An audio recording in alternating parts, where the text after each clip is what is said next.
Hello guys, what I'm going to show you today is how you can change the name of your FPL, your Fantasy Premier League team, okay?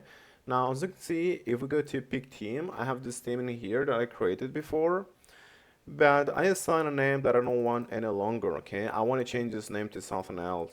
So what am I going to do is I'm just going to go to the help section in here, and I'm going to scroll down until I find something that says, this question in here.